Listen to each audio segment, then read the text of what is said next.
The Assembly will hear an address by His Excellency Donald Trump, President of the United States of America. I request protocol to escort His Excellency and invite him to address the Assembly.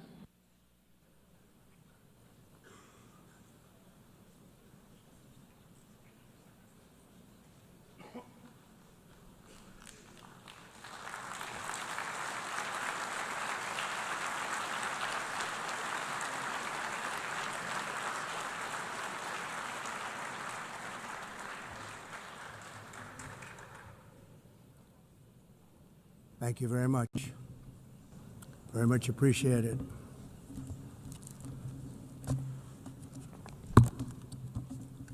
And I don't mind making this speech without a teleprompter, because the teleprompter is not working. I feel very happy to be up here with you nevertheless, and that way you speak more from the heart. I can only say that whoever's operating this teleprompter is in big trouble.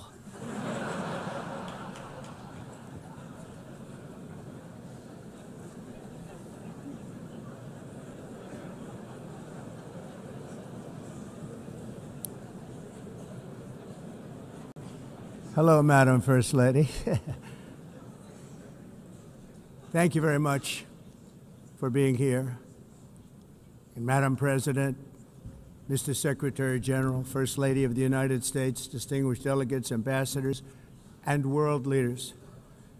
6 years have passed since I last stood in this grand hall and addressed a world that was prosperous and at peace in my first term. Since that day, the guns of war have shattered the peace I forged on 2 continents. An era of calm and stability gave way to one of the great crises of our time. And here in the United States, 4 years of weakness, lawlessness, and radicalism under the last administration delivered our nation into a repeated set of disasters. 1 year ago, our country was in deep trouble, but today, just 8 months into my administration, we are the hottest country anywhere in the world, and there is no other country even close. America is blessed with the strongest economy, the strongest borders, the strongest military, the strongest friendships, and the strongest spirit of any nation on the face of the earth.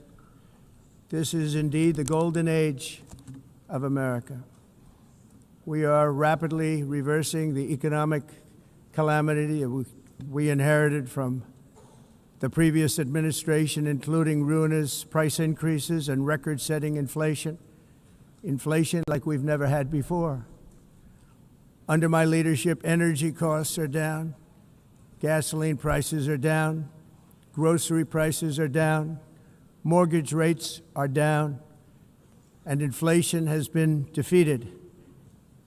The only thing that's up is the stock market, which just hit a record high. In fact, it hit a record high 48 times in the last short period of time. Growth is surging, manufacturing is booming. The stock market, as I said, is doing better than it's ever done. And all of you in this room benefit by that, almost everybody. And importantly, workers' wages are rising at the fastest pace in more than 60 years. And that's what it's all about, isn't it? In 4 years of President Biden, we had less than $1 trillion of new investment into the United States. In just 8 months since I took office, we have secured commitments and money already paid for $17 trillion. Think of it, 4 years, less than $1 trillion, 8 months, much more than $17 trillion is being invested in the United States. And it's now pouring in from all parts of the world.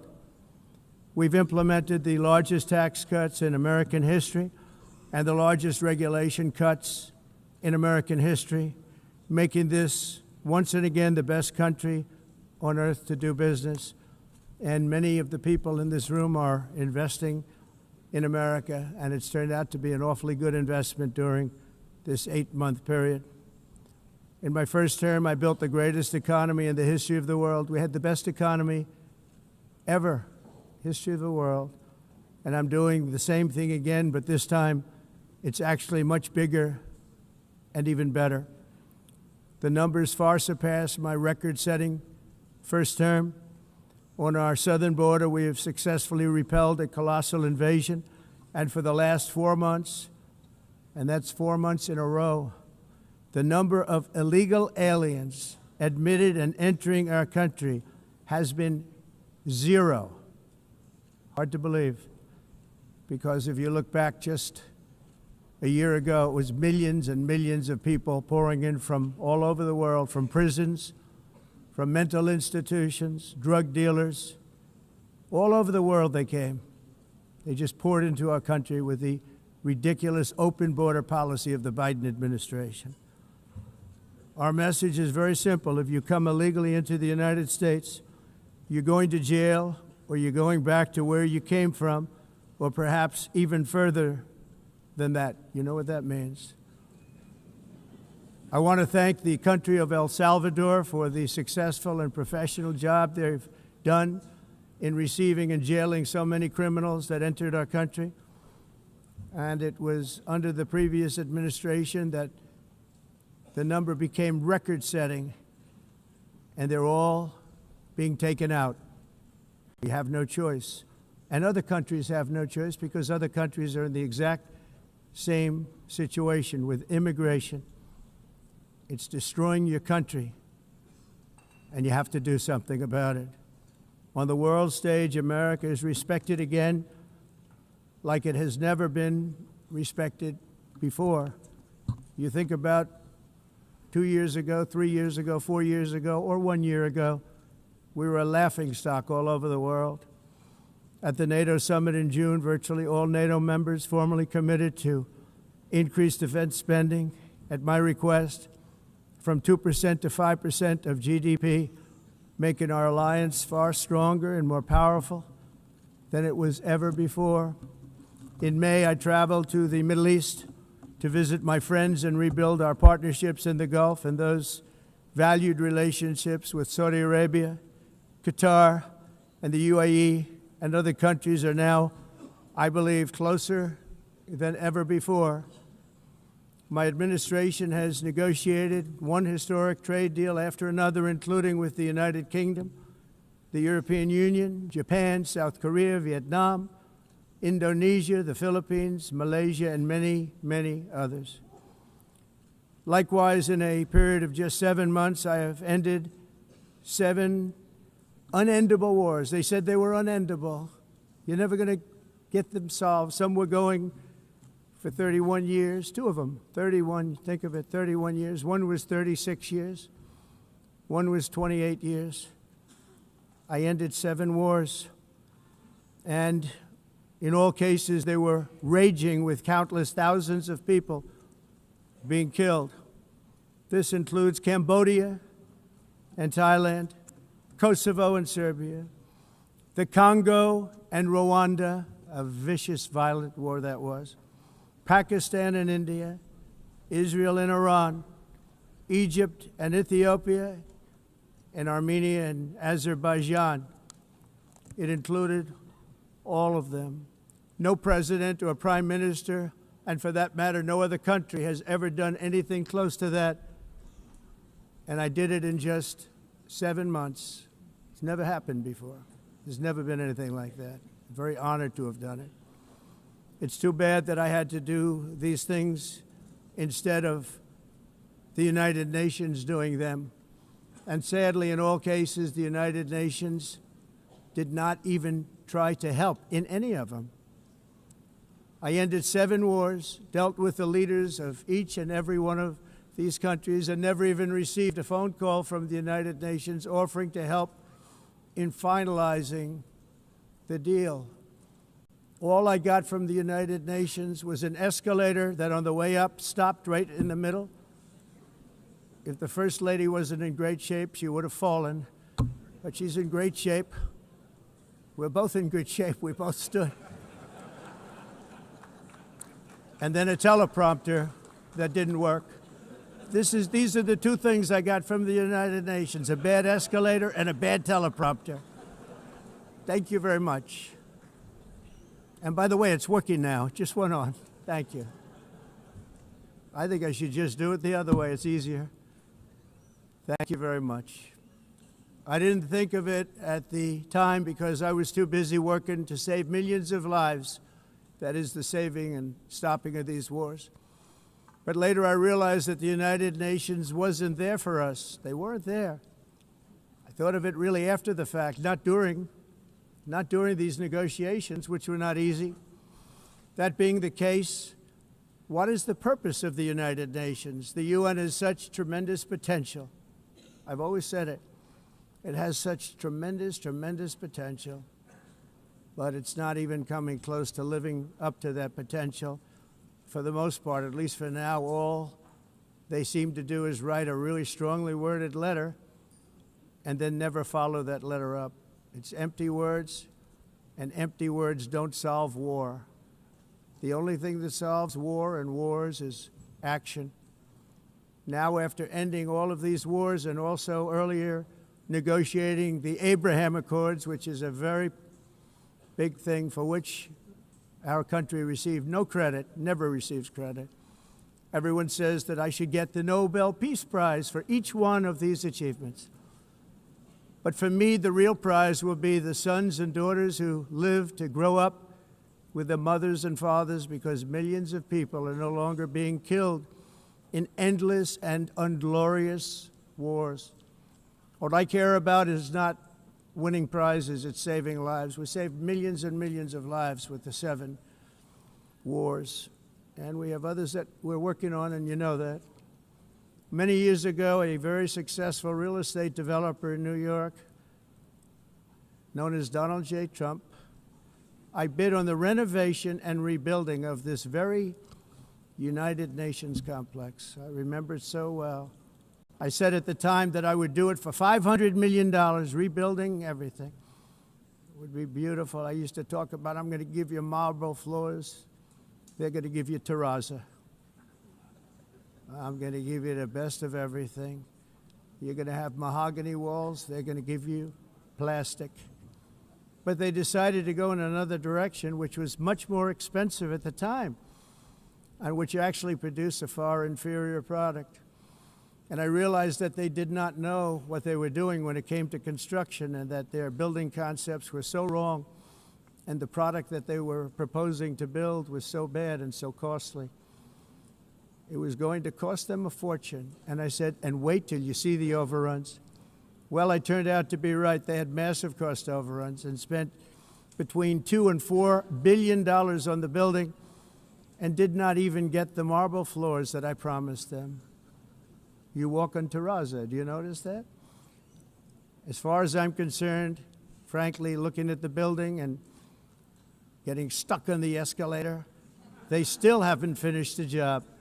They still haven't finished. That was years ago.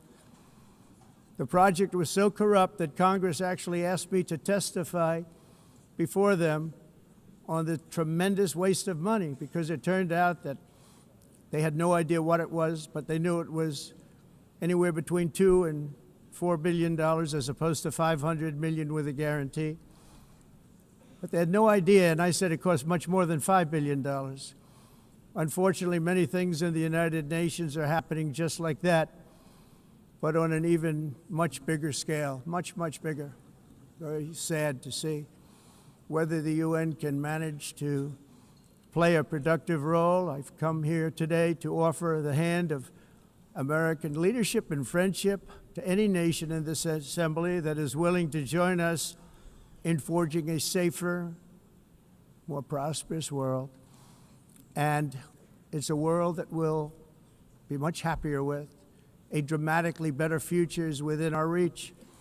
But to get there, we must reject the failed approaches of the past and work together to confront some of the greatest threats in history.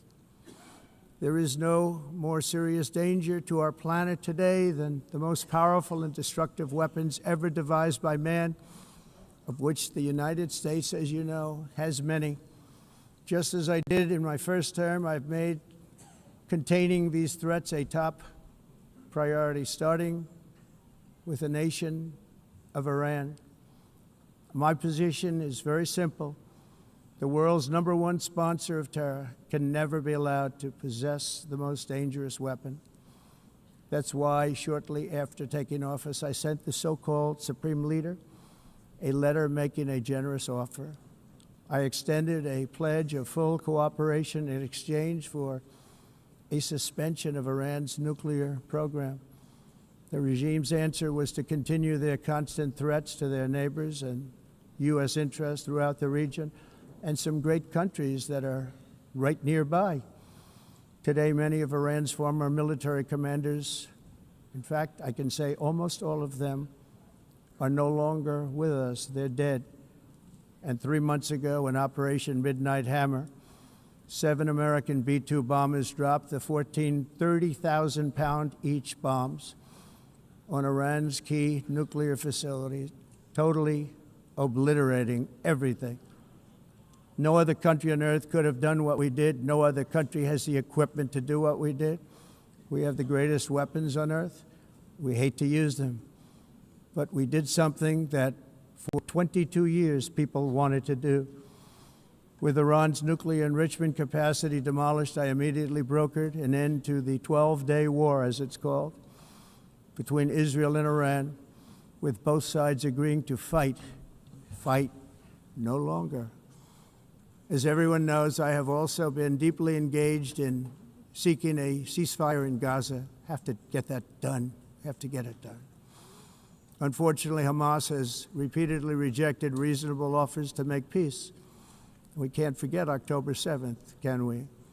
Now, as if to encourage continued conflict, some of this body is seeking to unilaterally recognize a Palestinian state. The rewards would be too great for Hamas terrorists for their atrocities. This would be a reward for these horrible atrocities, including October 7th, even while they refuse to release the hostages or accept a ceasefire. Instead of giving to Hamas and giving so much, because they've taken so much, they have taken so much. This could have been solved so long ago. But instead of giving in to Hamas's ransom demands, those who want peace should be united with one message: release the hostages now. Just release the hostages now. Thank you.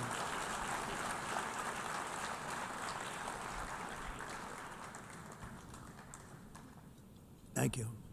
As we have got to come together, and we will come together, got to get it done. We have to stop the war in Gaza immediately. We have to stop it. We have to get it done. We have to negotiate, immediately have to negotiate peace. We got to get the hostages back. We want all 20 back. We don't want 2 and 4. As you know, I got, along with Steve Witkoff and others that helped us, Marco Rubio, we got most of them back. We were involved in all of them. But I always said the last 20 are going to be the hardest, and that's exactly what happened. We have to get them back now. We don't want to get back 2, and then another 2, and then 1, and then 3. Have this process. No, we want them all back, and we want the actually 38 dead bodies back too. Those parents came to me, and they want them back, and they want them back very quickly and very badly. As though they were alive, they want them. They want them every bit as much as if their son or daughter were alive. I've also been working relentlessly, stopping the killing in Ukraine. I thought that would be, of the 7 wars that I stopped, I thought that would be the easiest because of my relationship with President Putin, which had always been a good one. I thought that was going to be the easiest one. But you know, in war, you never know what's going to happen. There are always lots of surprises, both good and bad. Everyone thought Russia would win this war in 3 days, but it didn't work out that way. It was supposed to be just a quick little skirmish. It's not making Russia look good. It's making them look bad. No matter what happens from here on out, this was something that should have taken a matter of days, certainly less than a week, and they've been fighting for 3.5 years and killing anywhere from 5,000 to 7,000 young soldiers, mostly soldiers, on both sides, every single week, from 5,000 to 7,000 dead young people, and some in cities, much smaller numbers, where rockets are shot, where drones are dropped. This war would never have started if I were president. This was a war that should have never happened.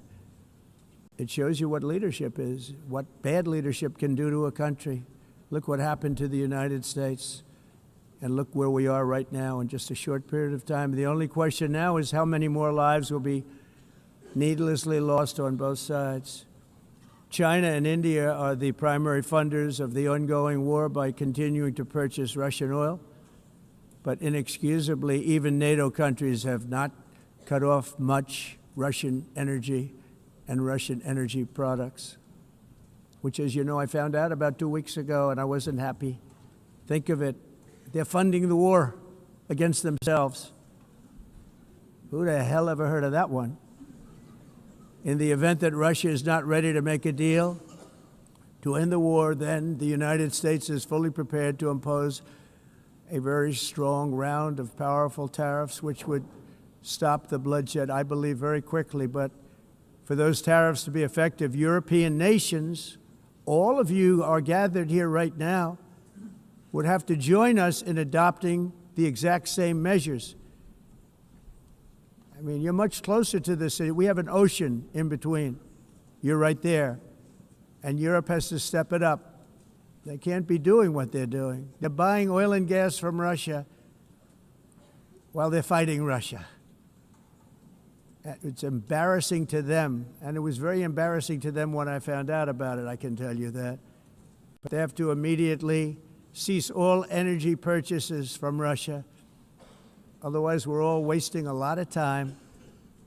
So I'm ready to discuss this. We're going to discuss it today with the European nations, all gathered here. I'm sure they're thrilled to hear me speak about it, but that's the way it is. I like to speak my mind and speak the truth. As we seek to reduce the threat of dangerous weapons today, I'm also calling on every nation to join us in ending the development of biological weapons once and for all. And biological is terrible, and nuclear is even beyond, and we include nuclear in that. We want to have a cessation of the development of nuclear weapons. We know, and I get to view it all the time. Sir, would you like to see? And I look at weapons that are so powerful that we just can't ever use them. If we ever use them, the world literally might come to an end. There would be no United Nations to be talking about. There would be no nothing. Just a few years ago, reckless experiments overseas gave us a devastating global pandemic. Yet despite that worldwide catastrophe, many countries are continuing extremely risky research into bioweapons and man-made pathogens. This is unbelievably dangerous. To prevent potential disasters, I'm announcing today that my administration will lead an international effort to enforce biological weapons convention, which is going to be meeting with the top leaders of the world by pioneering an AI verification system that everyone can trust. Hopefully the UN can play a constructive role, and it will also be one of the early projects under AI. Let's see how good it is, because a lot of people are saying it could be one of the great things ever, but it also can be dangerous, but it can be put to tremendous use and tremendous good, and this would be an example of that. Not only is the UN not solving the problems it should, too often, it's actually creating new problems for us to solve. The best example is the #1 political issue of our time, the crisis of uncontrolled migration. It's uncontrolled. Your countries are being ruined. The United Nations is funding an assault on Western countries and their borders. In 2024, the UN budgeted $372 million in cash assistance to support an estimated 624,000 migrants journeying into the United States.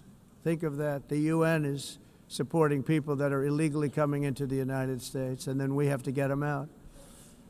The UN also provided food, shelter, transportation, and debit cards to illegal aliens. Can you believe that? On the way to infiltrate our southern border. Millions of people came through that southern border. Just a year ago, millions and millions of people were pouring in, 25 million altogether over the 4 years of the incompetent Biden administration. And now we have it stopped, totally stopped. In fact, they're not even coming anymore because they know they can't get through. But what took place is totally unacceptable. The UN is supposed to stop invasions, not create them and not finance them. In the United States, we reject the idea that mass numbers of people from foreign lands can be permitted to travel halfway around the world, trample our borders, violate our sovereignty, cause unmitigated crime, and deplete our social safety net. We have reasserted that America belongs to the American people, and I encourage all countries to take their own stand in defense of their citizens as well. You have to do that because I see it. I'm not mentioning names. I see it, and I could call every single one of them out. You're destroying your countries. They're being destroyed. Europe is in serious trouble. They've been invaded by a force of illegal aliens like nobody's ever seen before. Illegal aliens are pouring into Europe. Nobody is ever, and nobody's doing anything to change it, to get them out. It's not sustainable. And because they choose to be politically correct, they're doing just absolutely nothing about it. And I have to say, I look at London, where you have a terrible mayor, terrible, terrible mayor, and it's been so changed, so changed. Now they want to go to Sharia law, but you're in a different country. You can't do that. Both the immigration and their suicidal energy ideas will be the death of Western Europe if something is not done immediately. This cannot be sustained. What makes the world so beautiful is that each country is unique. But to stay this way, every sovereign nation must have the right to control their own borders. You have the right to control your borders, as we do now, and to limit the sheer numbers of migrants entering their countries and paid for by the people of that nation that were there and that built that particular nation at the time. They put their blood, sweat, tears, money into that country, and now they're being ruined. Proud nations must be allowed to protect their communities and prevent their societies from being overwhelmed by people they have never seen before, with different customs, religions, with different everything. Where migrants have violated laws, lodged false asylum claims, or claimed refugee status for illegitimate reasons, they should, in many cases, be immediately sent home. And while we will always have a big heart for places and people that are struggling and truly compassionate, answers will be given. We have to solve the problem, and we have to solve it in their countries, not create new problems in our countries. And we are very helpful to a lot of countries that are just not able to send their people anymore. They used to send them to us in caravans of 25,000, 30,000 people each. These massive caravans of people pouring into our country, totally unchecked and unvetted. But not anymore. According to the Council of Europe, in 2024, almost 50% of inmates in German prisons were foreign nationals or migrants. In Austria, the number was 53% of the people in prisons were from places that weren't from where they are now. In Greece, the number was 54%, and in Switzerland, beautiful Switzerland, 72% of the people in prisons are from outside of Switzerland. When your prisons are filled with so-called asylum seekers who repaid kindness, and that's what they did, they repaid kindness with crime. It's time to end the failed experiment of open borders. You have to end it now. See, I can tell you. I'm really good at this stuff. Your countries are going to hell. In America, we've taken bold action to swiftly shut down uncontrolled migration.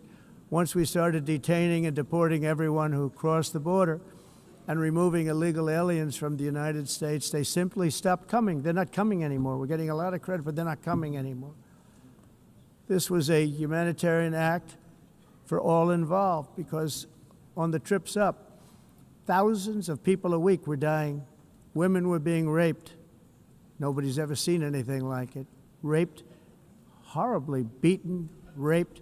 On the trip up, the journey up, it was a long walk. It was a long, arduous journey, indeed. And it was also a historic victory against human trafficking throughout the region. What we did was a victory, and we saved so many lives of people that wouldn't make the journey. That journey was loaded up with death. Loaded up with death.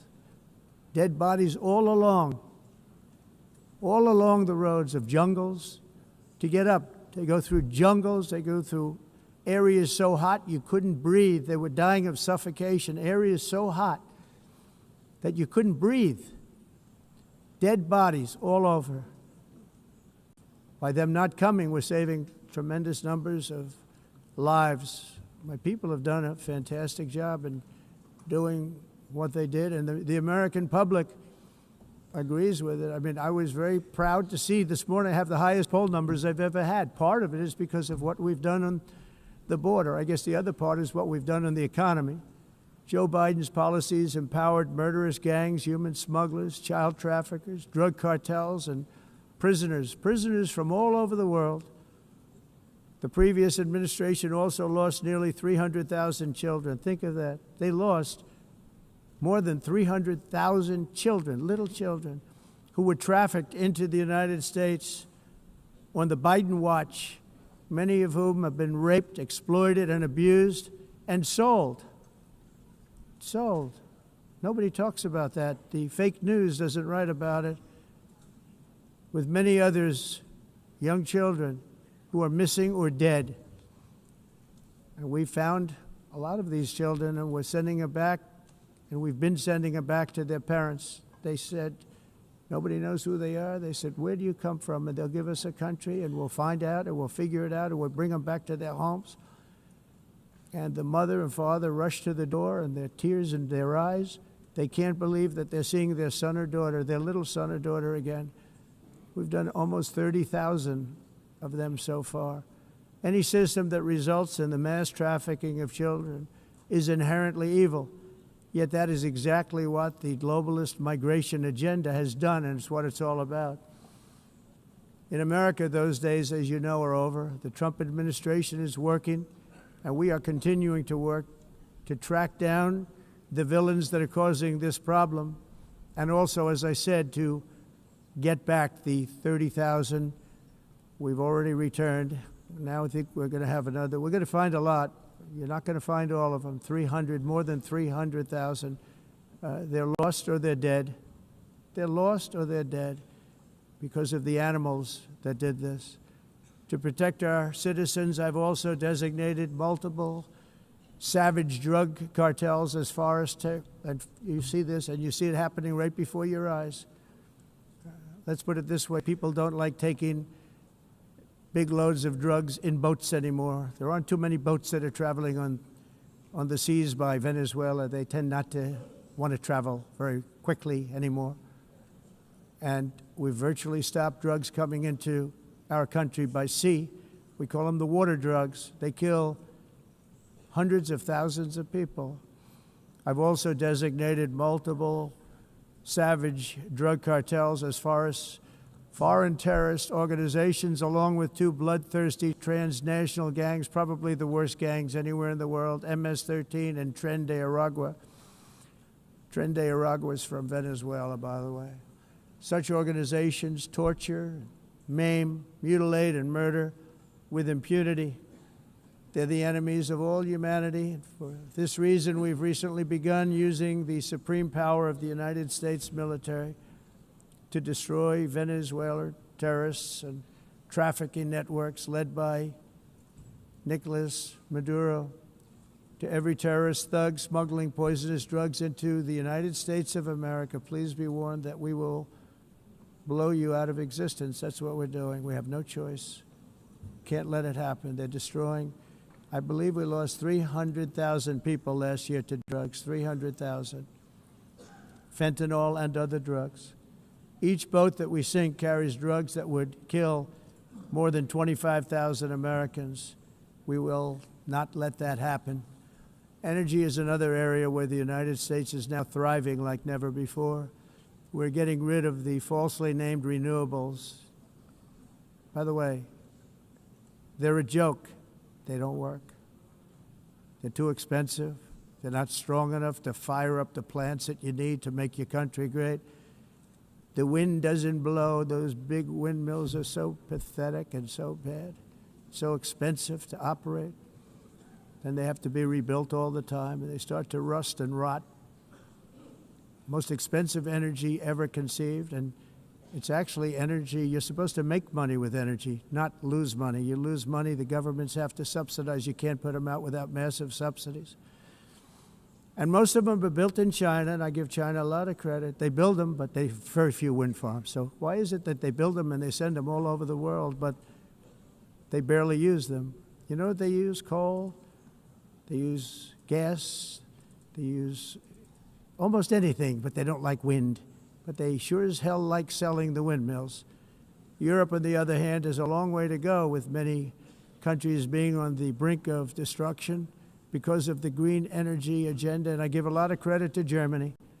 Germany was being led down a very sick path, both on immigration, by the way, and on energy. They were going green, and they were going bankrupt. And the new leadership came in, and they went back to where they were, with fossil fuel and with nuclear, which is good. It's now safe, and you can do it properly. But they went back to where they were, and they opened up a lot of different plants, energy-producing plants, and they're doing well. I give Germany a lot of credit for that. They've said this is a disaster, what's happening. They were going all green. All green is all bankrupt. That's what it represents. And it's not politically correct. I'll be very badly criticized for saying it, but I'm here to tell the truth. I don't care. It doesn't matter to me. I'm in New York City. I'm feeling a lot safer. Crime, we're getting crime down. And by the way, speaking of crime, Washington, D.C. Washington, D.C. was the crime capital of America. Now it's after 12 days, it's a totally safe city. Everyone's going out to dinner. They're going out to restaurants. Your wife can walk down the middle of the street with or without you. Nothing's going to happen. My people have done a fantastic job. And yes, I called in the National Guard, and the National Guard took care of business, and they weren't politically correct, but they took care of business. We got 1,700 career criminals out, brought them back to where they came from, the countries where they came from, or put them in jails. Washington, D.C. is now a totally safe city again, and I welcome you to come. In fact, we'll have dinner together at a local restaurant, and we'll be able to walk. We don't have to go by an armor-plated vehicle. We'll walk right over there from the White House. They've given up their powerful edge, a lot of the countries that we're talking about, in oil and gas, such as essentially closing the great North Sea oil. Oh, the North Sea, I know it so well. Aberdeen was the oil capital of Europe, and there's tremendous oil that hasn't been found in the North Sea, tremendous oil. And I was with the Prime Minister I respect and like a lot, and I said, you're sitting with the greatest asset. They essentially closed it by making it so highly taxed that no developer, no oil company can go there. They have tremendous oil left, and more importantly, they have tremendous oil that hasn't even been found yet. And what a tremendous asset for the United Kingdom. And I hope the Prime Minister is listening, because I told it to him 3 days in a row. That's all he heard. North Sea oil, North Sea, because I want to see them do well. I want to stop seeing them ruining that beautiful Scottish and English countryside with windmills and massive solar panels that go 7 miles by 7 miles, taking away farmland. But we're not letting this happen in America. In 1982, the executive director of the United Nations Environmental Program predicted that by the year 2000, climate change would cause a global catastrophe. He said that it will be irreversible, as any nuclear holocaust would be. This is what they said at the United Nations. What happened? Here we are. Another UN official stated in 1989 that within a decade, entire nations could be wiped off the map by global warming. Not happening. You know, it used to be global cooling. If you look back years ago in the 1920s and the 1930s, they said, global cooling will kill the world. We have to do something. Then they said global warming will kill the world. But then it started getting cooler, so now they could just call it climate change, because that way they can't miss. It's climate change. Because if it goes higher or lower, whatever the hell happens, there's climate change. It's the greatest con job ever perpetrated on the world, in my opinion.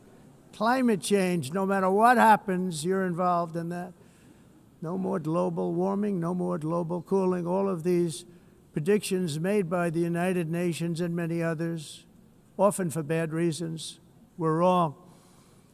They were made by stupid people that have cost their countries fortunes and given those same countries no chance for success.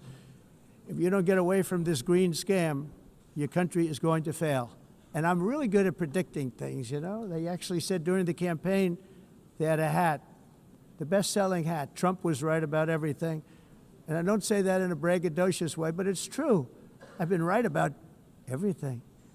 And I'm telling you that if you don't get away from the green energy scam, your country is going to fail. And if you don't stop people that you've never seen before, that you have nothing in common with, your country is going to fail. I'm the President of the United States, but I worry about Europe. I love Europe. I love the people of Europe. And I hate to see it being devastated by energy and immigration. This double-tailed monster destroys everything in its wake, and they cannot let that happen any longer. You're doing it because you want to be nice. You want to be politically correct, and you're destroying your heritage.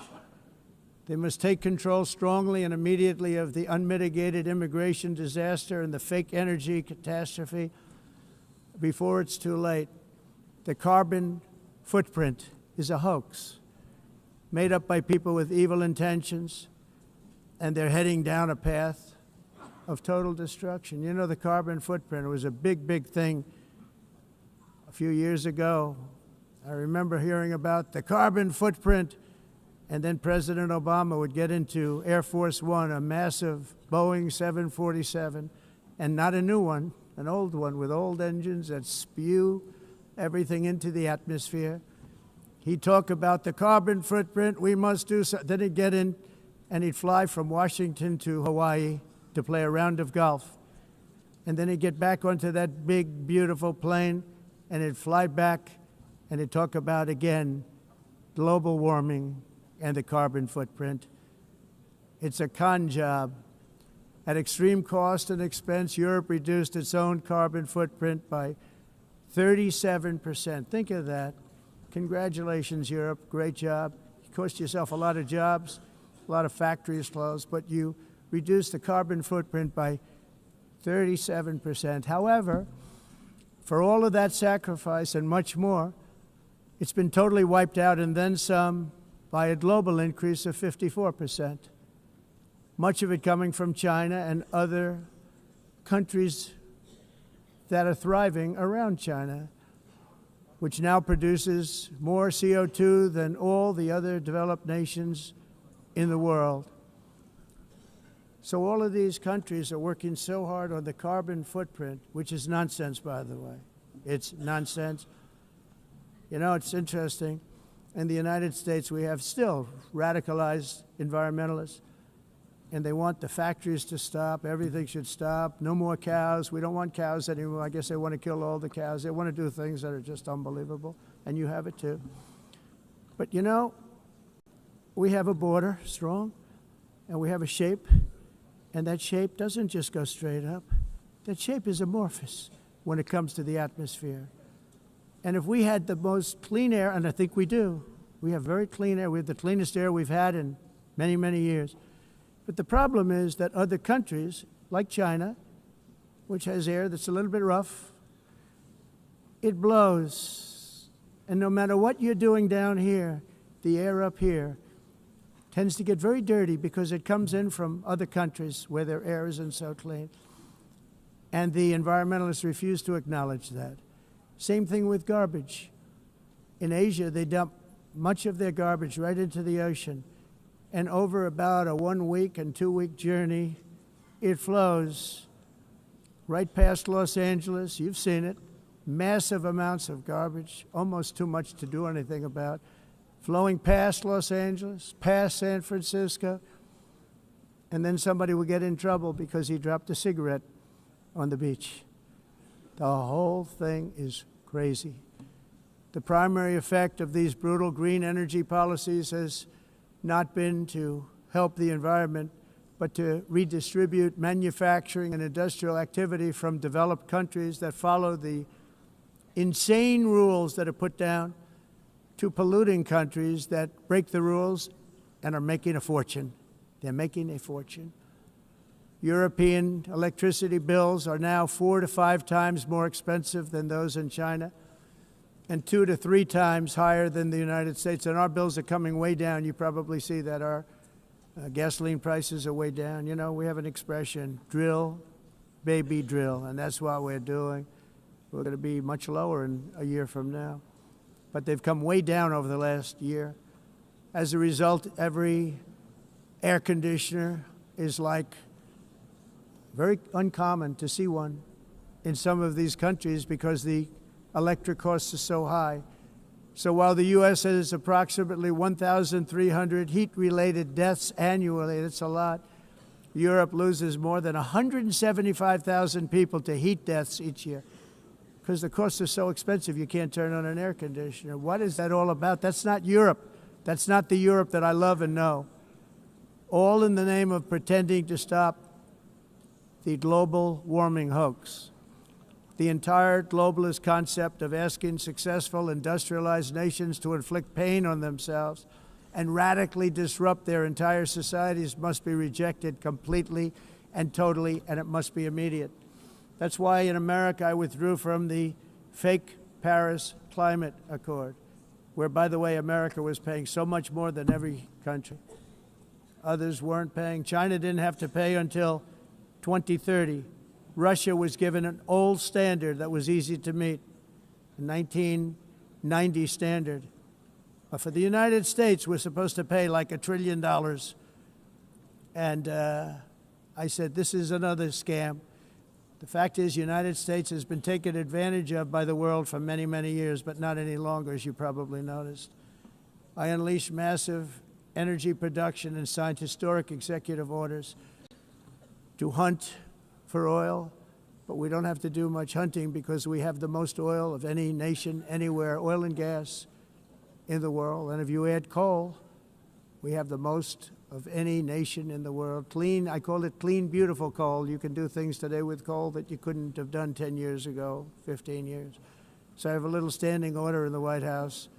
Never use the word coal, only use the words clean, beautiful coal. Sounds much better, doesn't it? But we stand ready to provide any country with abundant, affordable energy supplies if you need them, when most of you do. We're proudly exporting energy all over the world. We're now the largest exporter. In the United States, we want trade and robust commerce with all nations, everybody. We want to help nations. We're going to help nations. But it must also be fair and reciprocal. The challenge with trade is much the same with climate. The countries that followed the rules, all their factories have been plundered. It's really sad to watch. They've been broken. They've been broken by countries that broke the rules.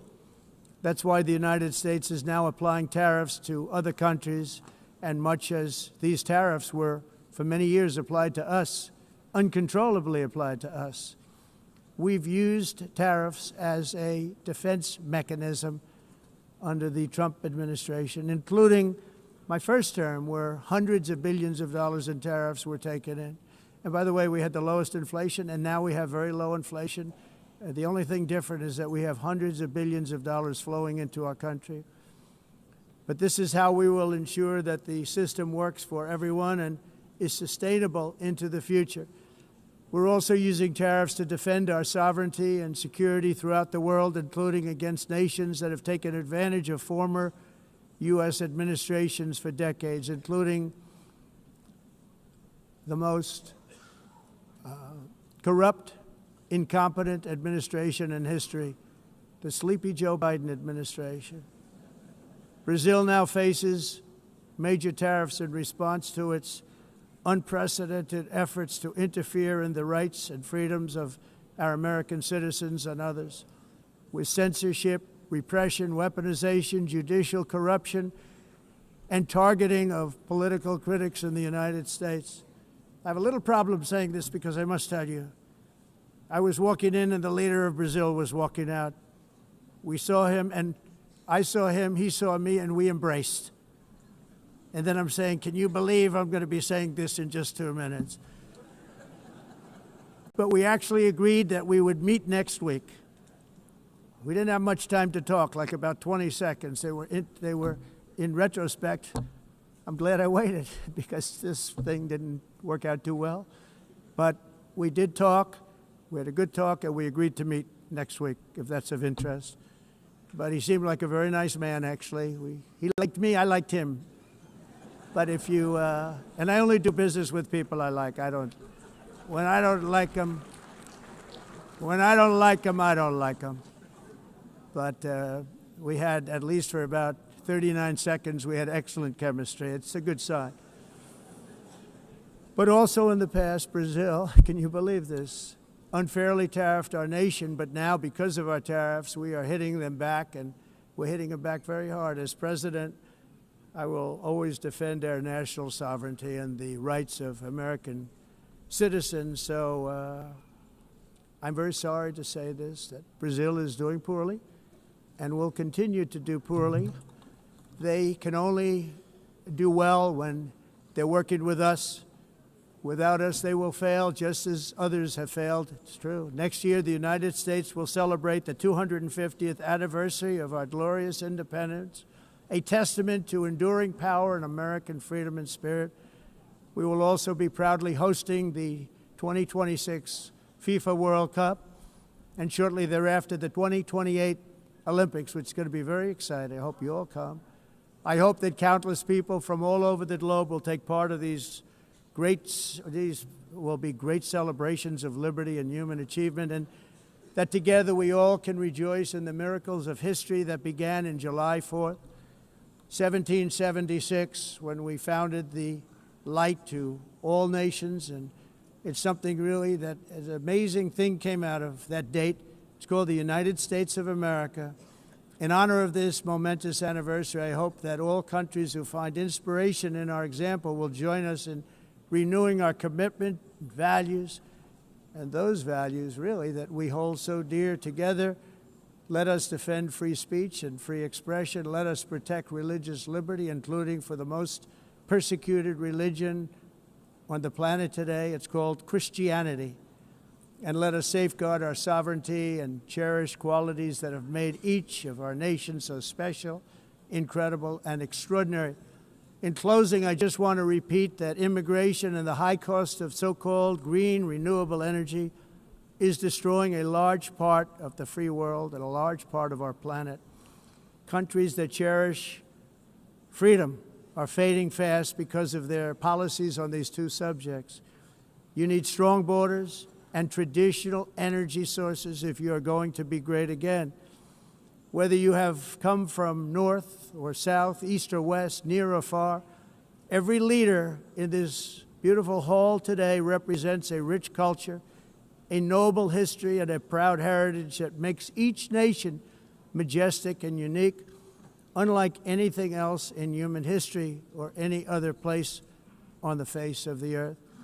From London to Lima, from Rome to Athens, from Paris to Seoul, from Cairo to Tokyo and Amsterdam to right here in New York City, we stand on the shoulders of the leaders and legends, generals and giants, heroes and titans who won and built our beloved nations, all of our nations, with their own courage, strength, spirit, and skill. Our ancestors climbed mountains, conquered oceans, crossed deserts, and trekked over wide open plains. They charged into thunderous battles, plunged into grave dangers, and they were soldiers and farmers and workers and warriors and explorers and patriots. They built towns into cities, tribes into kingdoms, ideas into industries, and small islands into mighty empires. You're a part of all of that. They were champions for their people who never gave up and who never, ever gave in. Their values defined our national identities. Their visions forged our magnificent destiny. Everybody in this room is a part of it in your own way. Each of us inherits the deeds and the myths, the triumphs, the legacies of our own heroes and founders who so bravely showed us the way. Our ancestors gave everything for homelands that they defended with pride, with sweat, with blood, with life, and with death. Now the righteous task of protecting the nations that they built belongs to each and every one of us. So together let us uphold our sacred duty to our people and to our citizens. Let us protect their borders, ensure their safety, preserve their cultures, treasure, and traditions, and fight, fight, fight for their precious dreams and their cherished freedoms.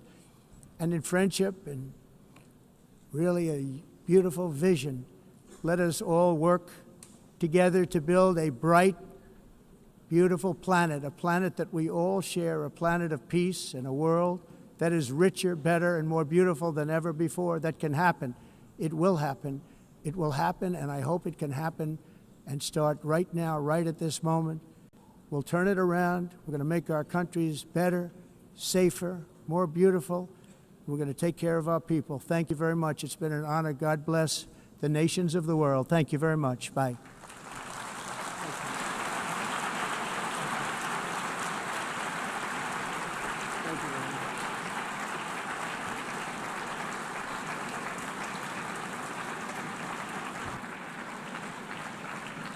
On behalf of the Assembly, I wish to thank the President of the United States,